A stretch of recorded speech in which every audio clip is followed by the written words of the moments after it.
vamos voltar ao fio da meada, que é técnico. Vamos falar aqui dos nossos nomes.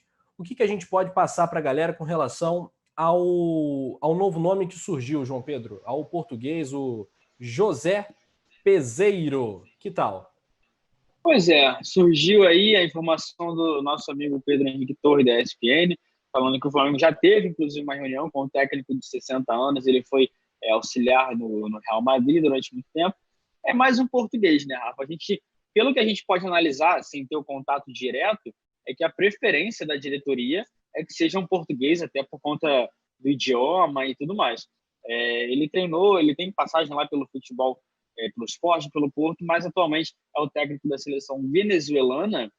Mas, assim, o último técnico da seleção venezuelana que teve, Rafa, não foi muito bem aqui no Brasil, que foi o Dudamel, lá no Atlético Mineiro, mas aí a gente tem que ver isso. Mas, assim, é um nome que também surgiu por aí e está no radar do Flamengo, mas o que me chama muito a atenção é essa preferência, essa busca por um treinador de fato português. Pois é, ele já foi auxiliar no Real Madrid, enfim, tem um currículo vasto e já passou por um monte de dezenas de clubes.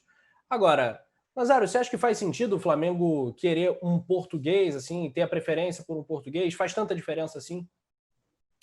Eu acho que, de repente, o Flamengo está buscando em cima do continente, do velho continente, né? Um treinador, fundamentalmente ali em Portugal, até a exemplo do que aconteceu com o JJ. O futebol português ele evoluiu bastante. Agora, o Peseiro, não sei se de repente é um nome que se encaixa no Flamengo, embora tenha sido ali auxiliar no Real Madrid. Tem muita gente que fala, o cara foi auxiliar no Real Madrid. O fulano foi auxiliar do Guardiola. Parceiro, o filho do Pelé foi goleiro. Então, assim, não dá pra gente... mas o cara O Luxemburgo treinou o Real Madrid, né, velho? Exatamente. E saiu de lá rapidinho, não conseguiu emplacar. A gente está vendo gente perguntando, mas não tem técnico bom no Brasil? Lamentavelmente, na minha opinião, no Brasil não dá para segurar o Flamengo. Técnico no Brasil está de Palmeiras para baixo. Para comandar o Flamengo, hoje o Flamengo, gente, e aí sem soberba, sem nenhuma falta de humildade, o Flamengo hoje é uma Ferrari. Então não adianta você pegar um piloto da Toleman, um piloto da Brabham para pilotar um carro que é uma Ferrari, parceiro. Então, ali precisa de personalidade, precisa de humildade, precisa entender a característica de cada jogador que tem ali, não inventar muito, porque o time do Flamengo está pronto. A gente não está falando de um início de temporada em que o Flamengo começou o cata-cata, foi lá em Minas Gerais, pegou 2 jogadores, foi no Sul, pegou mais um, aí o técnico pediu um mega super centroavante, e aí ele falou, não tem o centroavante que você trouxe, mas eu fui lá em Tuverava e trouxe um cara aqui na Série C, muito bom, com todo respeito à galera da Série C. Não é essa a situação do Flamengo. O Flamengo está com o time montado. O Flamengo está com o time na ponta dos cascos. O Flamengo está com um retrospecto, só olhar para trás, acabei de falar isso. Dá uma olhadinha para ontem, 2019, dá uma olhadinha para anteontem, 2019, e dá uma olhadinha para ontem, começo de 2020, que a gente vai ver. O time do Flamengo está pronto. O que precisa é uma comissão técnica e um técnico para chegar ali e falar assim, rapaziada, vamos lá. Por exemplo, a gente está vendo que com o Maurício Souza, ele está fazendo o treinamento, não está inventando, parceiro. E a gente vai ver isso na sexta-feira. Ele deve estar chegando com a rapaziada, galera, olha só, vamos fazer o que o português estava fazendo, que está dando certo. Não tem que inventar, porque se inventar, vai azedar o caldo aí. Ô, Nazário, assim, só para meio que completar o que você disse, sobre treinadores brasileiros, até queria ouvir tua opinião, se o Rafa quiser falar também. Eu concordo com você, não acho que tem. Não, você tem é o entrevistador ou você é entrevistado? Você que está comandando o programa? Ou para eu entrevistar? Só posso, resenha Rafa? solta. Posso, Rafa? JP é moleque solto. JP mandando aqui. Não, o cara chegou ontem, está sentando na janela. Como é que é não, isso? jamais. Aqui eu respeito muito o Rafa, ele é o nosso apresentador, mas é uma dúvida minha de ouvir a opinião até do chat, se o pessoal quiser falar, que a gente fala assim, não tem treinador do Brasil, eu concordo. E quando a gente vê um técnico se destacando, é sempre por um clube pequeno, que foi o que, infelizmente, vou ter que concordar com o Nazário. A gente vê o técnico, quando ele pega um time grande, por exemplo, que foi o Rogério Ceni no Cruzeiro, a gente vê que ele pode ter a tática boa, mas ele tem que ter as costas largas para ele conseguir também aguentar o tranco, a porrada, porque não é mole. No Flamengo, então, o Jorge Jesus era todo dia no noticiário. O Flamengo é sempre assunto e, obviamente, a gente conhece a mídia, por exemplo, lá de São Paulo, que nunca está querendo ver o Flamengo melhor que os times deles. Então, eu vejo bons treinadores, assim, eu não lembro do último, da nova geração, que se deu bem. O Thiago Nunes, por exemplo, um assim. Mas antes dele, não sei, talvez o Renato Gaúcho, mas isso ó, faz tempo. A gente não vê um técnico novo que consegue fazer um trabalho bom. O Diniz teve o Fluminense, está agora no São Paulo, mas não é unanimidade. A gente não está tendo essa renovação de treinadores. Acho que o Roger foi o último que deu uma esperancinha, né? Foi pro Grêmio, aí eles também não têm o que eu te falei. Eles não conseguem ter um suporte assim, olha, se você tomar uma porrada no campeonato, se você for eliminado, eu te seguro e você vai ter o tempo para trabalhar. Isso a gente não vê no futebol brasileiro, nem com os grandes nomes. Então, ele está fazendo um bom trabalho no Bahia, mas a gente não vê um técnico subindo e se mantendo agora, só treinando os times grandes, né? É sempre aquela rotatividade, por exemplo, o Palmeiras sai um, aí vem quem vem, vem o Mano Menezes.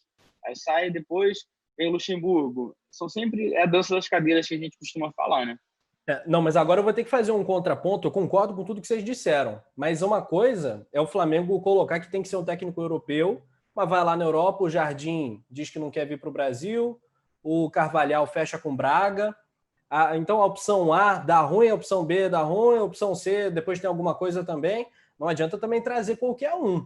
Eu tenho medo de a gente achar que vale qualquer um por não ser brasileiro também, porque parte da torcida acaba embarcando nessa. O Peseiro, por exemplo, é um treinador, eu preciso estudar mais, eu não vi muitos jogos, não me lembro muito, essa que é a verdade, do Peseiro, mas as referências que a gente acompanha pelas pessoas que veem jogos não são boas. É de um cara que não joga um futebol propositivo, que não joga para frente, que não tem nada a ver com a filosofia do Jesus.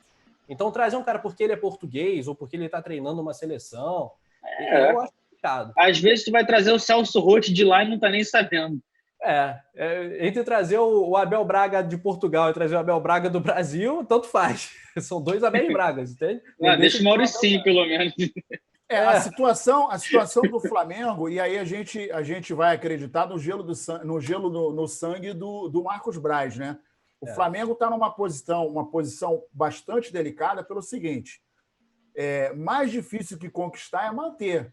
Então, o Flamengo conquistou tudo que conquistou com uma filosofia de trabalho excepcional, com um grupo que a gente já falou aqui diversas vezes, o grupo do Flamengo é sensacional. Nós não vimos no ano de 2019/2020, até o presente momento, nenhuma palhaçada do elenco do Flamengo. Os jogadores são focados e o JJ era um cara obcecado por resultado. Ele, a gente viu, nós fomos testemunhas, o Flamengo ganhando de 1, de 2, de 3, é a mesma coisa que está empatando de 0-0 de 1-1. Ele queria sempre mais um, ele forçava sempre, ele não se calava, ele não se contentava com o resultado de 1-0, que, aliás, é uma prática muito comum dos técnicos brasileiros. Meteu 1-0, opa, vamos segurar o jogo, que agora a gente está com o regulamento embaixo do braço.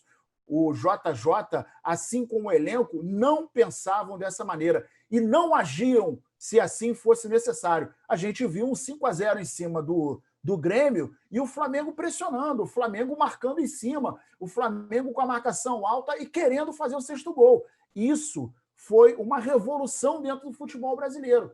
Então, a gente agora precisa, claro, tem não é um fantasma no bom sentido da era JJ que vai acompanhar a gente, vai ser um parâmetro, cara. A galera que nunca tinha visto o Flamengo ganhar uma Libertadores vai servir como parâmetro. A gente ganhou o Campeonato Brasileiro dentro do ônibus, cara. Os caras tomando cerveja, comemorando, e a gente ganhou o Campeonato Brasileiro. Então, isso vai ficar na história do Flamengo daqui a 300 anos. Os caras vão falar disso. E isso é uma linha muito tênue. E o Flamengo tentar pegar as suas primeiras opções, vai riscando em função de como o Rafa muito bem falou. Pô, um não veio, o outro já fechou com outro time, vamos ver aqui a terceira opção e tal. E é uma responsabilidade gigantesca para trazer um cara que possa estar na mesma linha de pensamento e no mesmo nível do que a gente hoje tem dentro de campo, né?